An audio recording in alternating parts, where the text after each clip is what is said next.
Je crois qu'on a tous un endroit qui est vraiment particulier pour nous. Pour moi, le Puy Griou en fait partie.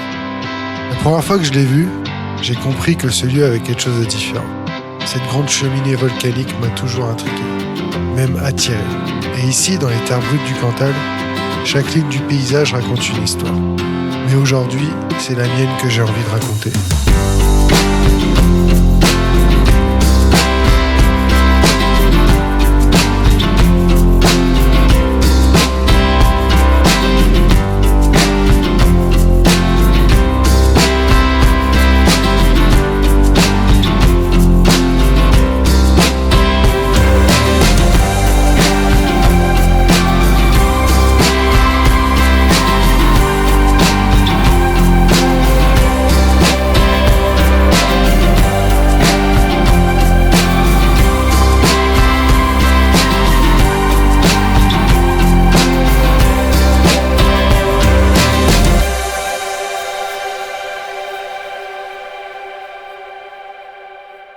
Messieurs, dames, bonjour. Alors aujourd'hui je suis dans le Cantal. Je suis précisément à Mandaille, que vous pouvez apercevoir juste là. Alors là je pars pour une petite boucle de 15 km.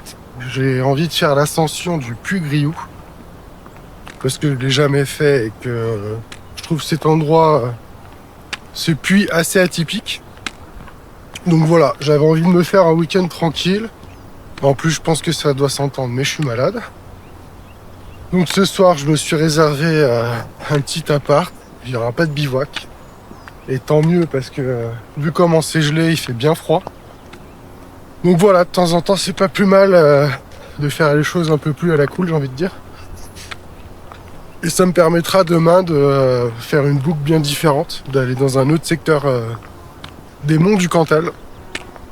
Donc voilà, c'est parti. Ce matin, il fait froid, très froid, mais le chemin m'appelle quand même. L'air est vif, chaque souffle me brûle un peu, et les feuilles craquent sous mes pas. À mesure que j'avance, le murmure de l'eau se fait entendre. La cascade du Luc apparaît enfin. Éclatante, puissante et vivante. Un instant suspendu, où tout s'arrête. Juste le souffle de l'eau et le mien. Encore une fois, quand je vais voir une cascade en Auvergne, je suis toujours tout seul. Ici commence vraiment le voyage, au cœur du Cantal.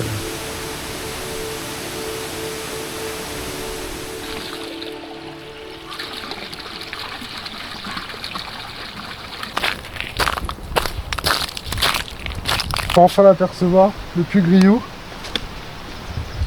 Et le Puy Griou juste devant.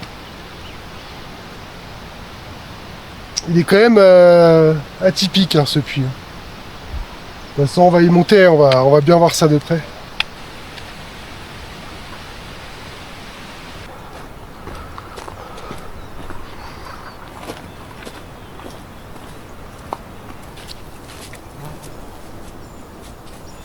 Ça y est, là je commence à rentrer dans le dur, le dénivelé positif commence. Avec une belle vue encore. Franchement c'est bête, à 10 jours près, tout était blanc. Mais là il y a eu un redout malheureusement, donc voilà, ça sera pour une prochaine fois.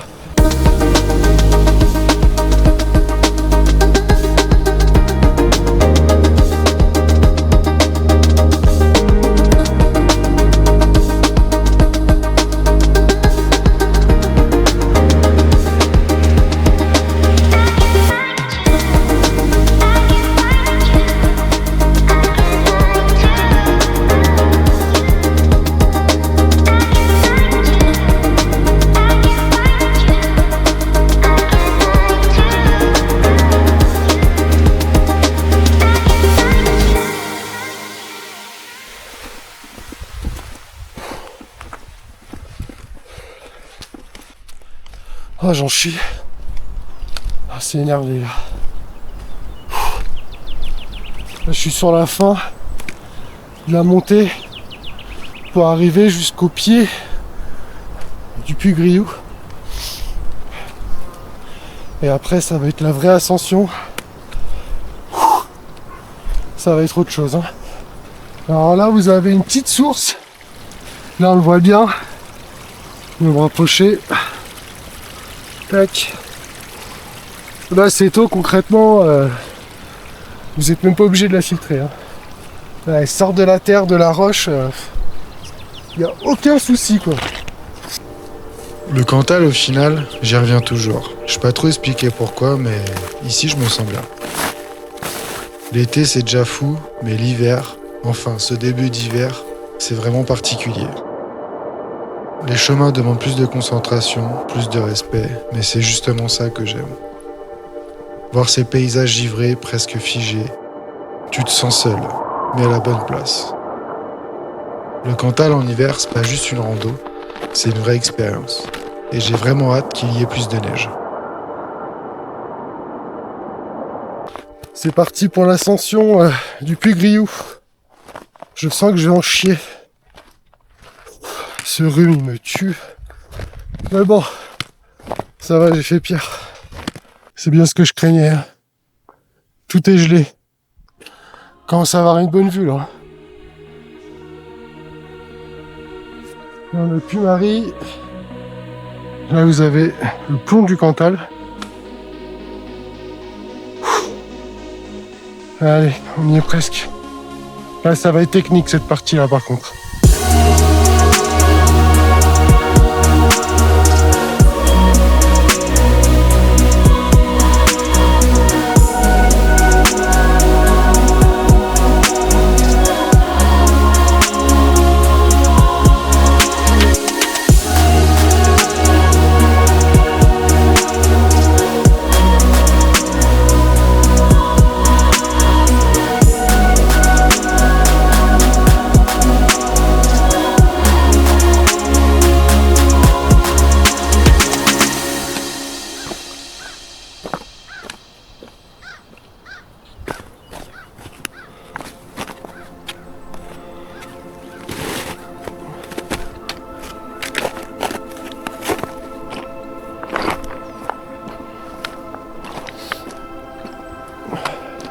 Bon, ça y est, je suis redescendu.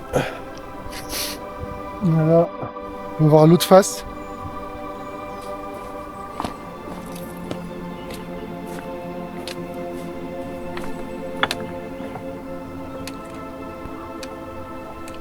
Je crois que c'est la première fois que je marche sur un pierrier en Auvergne. De ce que je me souviens, que ça soit dans le Sancy ou dans le Cantal, c'est le premier. Hein. C'est un peu rare, mais du coup c'est cool, j'ai l'impression d'être dans les Pyrénées là. Ça change.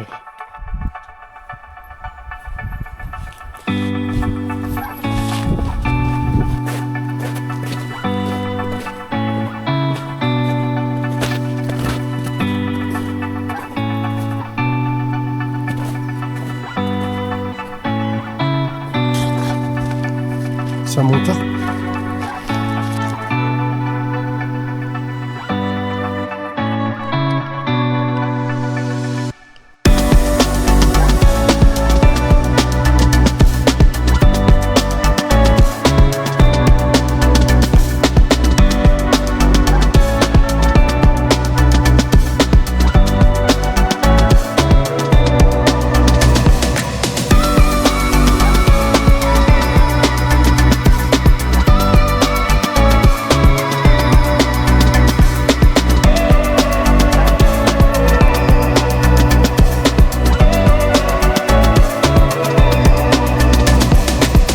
Je crois qu'on est au meilleur spot du Cantal. Là on a une vue imprenable sur Puy-Griou, Puy-Marie, puis Chavaroche, ou Chavroche, je ne sais plus. C'est vraiment ouf ici. J'ai tellement faim là. Je suis passé à la supérette tout à l'heure à Mandaille. Là j'ai acheté des tranches de fritons, j'ai jamais goûté. Et puis évidemment du Saint-Nectaire. Donc là pour le petit casse-croûte ça va être parfait.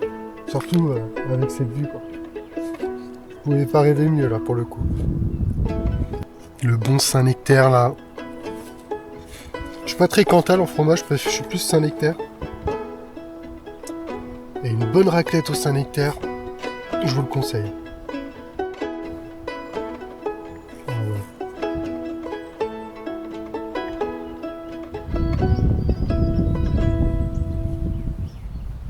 Là, ça y est, j'ai entamé la descente vers Mandaï. Donc c'est bientôt la fin de cette première journée. Ça y est, la journée touche doucement à sa fin. Le soleil descend derrière les collines du Cantal, étirant ses derniers rayons sur les crêtes et les vallées. La lumière change, devient douce, presque chaleureuse malgré le froid mordant de l'hiver. L'air est encore vif. Chaque souffle se mêle à la brume qui monte dans les vallons. Le gel a rendu les chemins plus durs, mais aujourd'hui, chaque pas, chaque effort trouve sa récompense dans cette atmosphère unique. Le ciel s'embrase de teintes dorées et pourpres. Les ombres s'allongent et tout semble suspendu dans le silence. Dans ces instants simples mais puissants, on comprend pourquoi l'hiver ici a tant de caractère.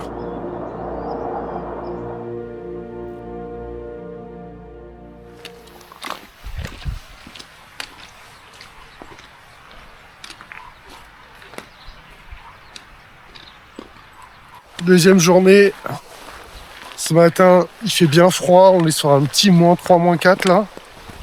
Tout est gelé, comme les routes, c'était sympa pour venir jusqu'ici.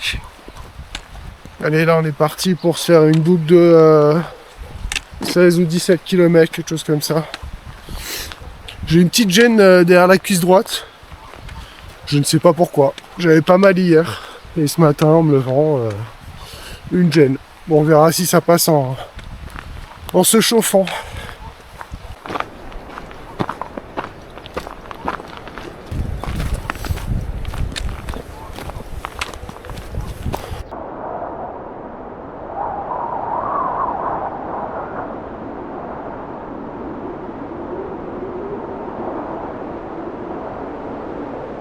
On voit l'objectif. La pointe tout là-bas, c'est l'objectif du jour. On y monte, on va faire tout le tour et on va redescendre par les crêtes jusqu'au point de départ.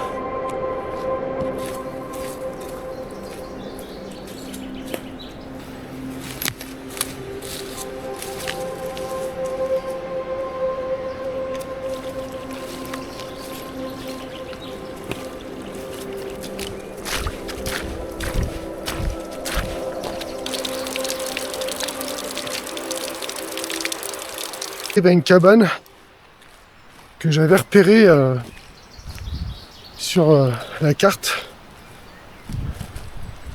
Donc là, je me suis dit que je vais aller vérifier son état et voir si on peut y dormir. Allez. Bon, déjà, c'est rustique, hein. Qu'est-ce que ça donne à l'intérieur? Ok, on voit rien déjà. On va mettre un peu de lumière. Alors, qu'est-ce que c'est que ça? Alors, on a une table, des bancs, ok, une autre table qui pourrait éventuellement servir de support pour mettre le matelas.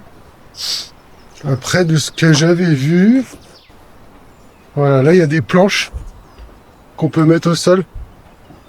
Voilà, ça s'enlève, on peut les mettre au sol pour poser le matelas. Ok. Bon, en vrai, c'est pas si mal, hein. Bon, le sol, il est en terre battue, par contre. Donc, je pense que ça doit être pas mal humide. Mais, à l'occasion, pourquoi pas? Franchement, ça peut le faire. Le devant est cool, en plus. Là, il y a un foyer pour faire un bon feu. La rivière juste là. Non, franchement, le cadre est cool.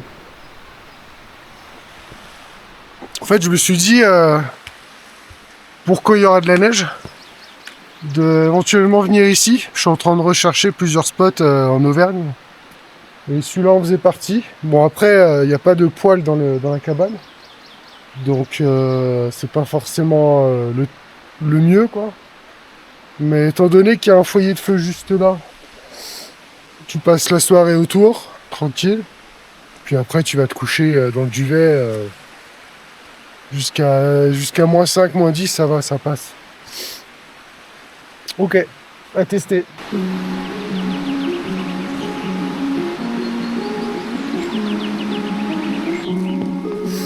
Du coup maintenant je reprends la direction de Roche-Taillade sur les crêtes.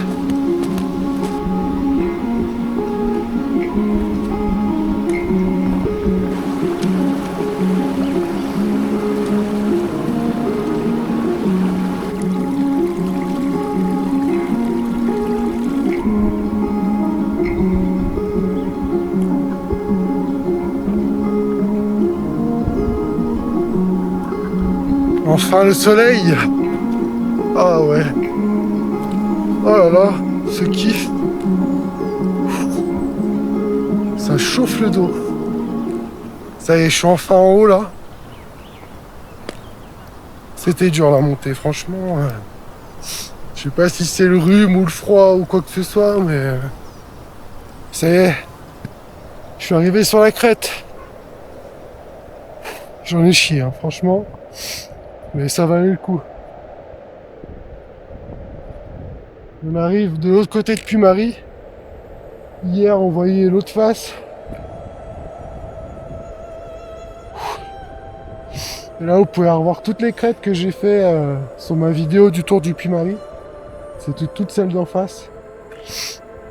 On était passé par ici, mais c'était plein de brouillard. On voyait rien du tout. Donc, au final, c'est pas plus mal de le refaire aujourd'hui.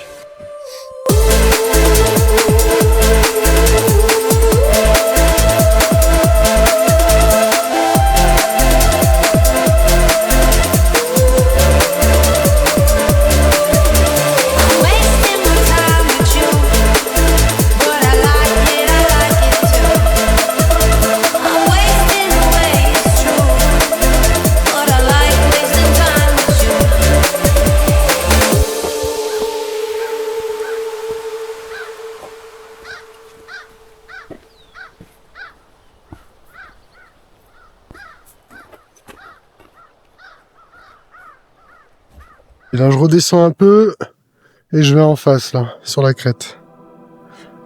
Ici, sur les crêtes du Cantal, tout me paraît plus grand. J'ai de l'espace partout, à perte de vue. Ça s'ouvre devant moi et d'un coup, je respire. Je me sens tout petit face à cette immensité, mais bizarrement, je me sens tellement bien. Le vent me vide la tête, le silence fait taire mon bordel intérieur. Je marche, j'avance, et à chaque pas, j'ai l'impression que ça s'allège là-haut. Les horizons dégagés remettent les choses dans l'ordre, sans forcer. Le Cantal, c'est brut, sauvage, sans chichi. Je traverse pas juste pour marcher, je viens surtout ici pour me recentrer, me poser ou me retrouver. Je me fais l'ascension du Roc des Ombres. 1600 et des poussières. Mais ça va, là, je dois avoir 100 mètres de dénivelé positif, 150 mètres, quelque chose comme ça.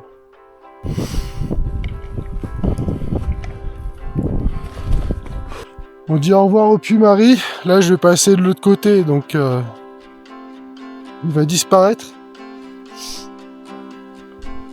Salut mon pote. À bientôt.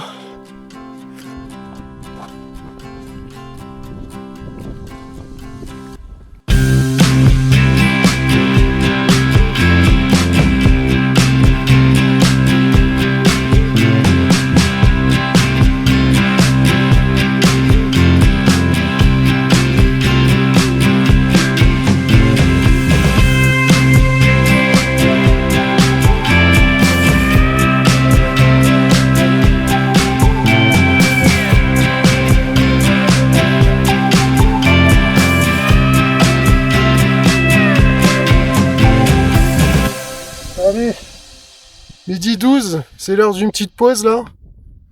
On va se manger un petit casse-dalle. Alors là, hier, en retournant à Mandaille, je me suis refait un kiff. Je me suis pris un bloc de 500 grammes de Cantal. Ça vaut rien ici, hein. J'ai dû le payer 8 € je crois, un truc comme ça. Donc voilà. Au programme ce midi, du Cantal, du pain, la viande séchée maison. J'ai encore mon petit bout de Saint-Nectaire. On profite. En trek, c'est rustique.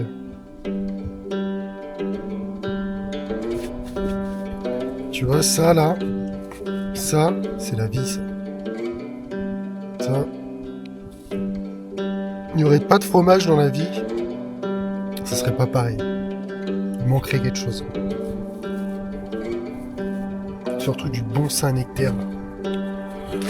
D'Auvergne, manger en Auvergne.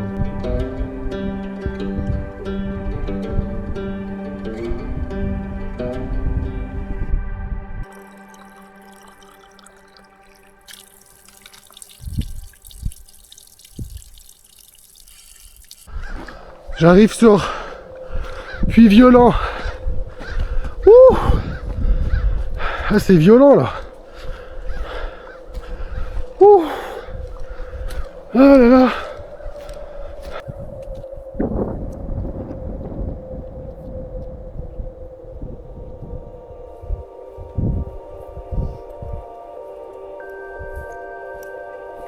Je crois que ce genre de vue, c'est ce que j'aime le plus en Auvergne.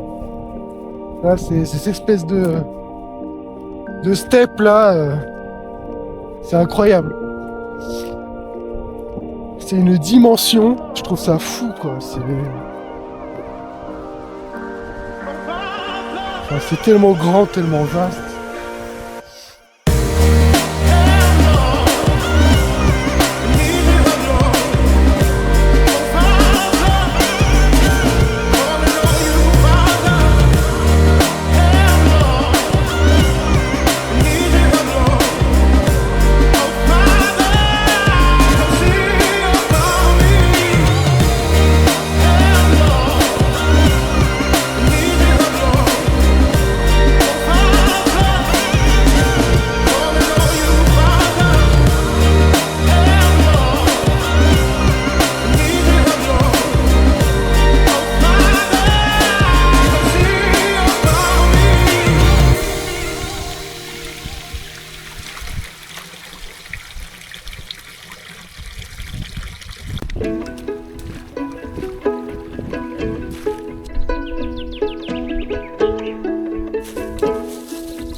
Là, on peut voir toute la vallée que j'ai remontée aujourd'hui.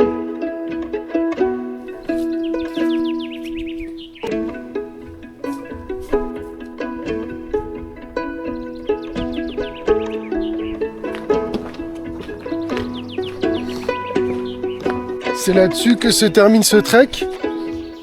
Enfin, c'est 2 randos. Bon, franchement, moi j'ai bien kiffé quand même.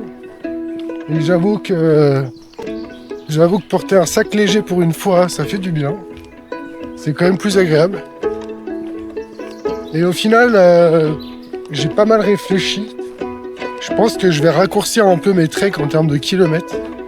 Parce que jusqu'à présent, je faisais du minimum 40 bornes, 45 bornes par trek. Et en vrai, la distance, tout ça, c'est pas le souci. C'est juste que là, ça me laisse quand même plus de temps.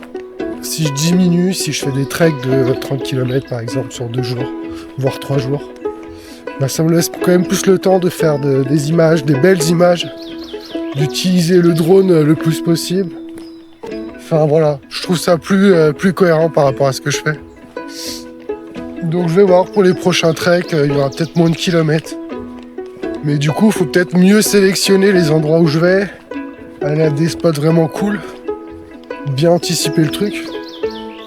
Et voilà, comme ça, les prochaines vidéos seront encore plus travaillées, plus abouties.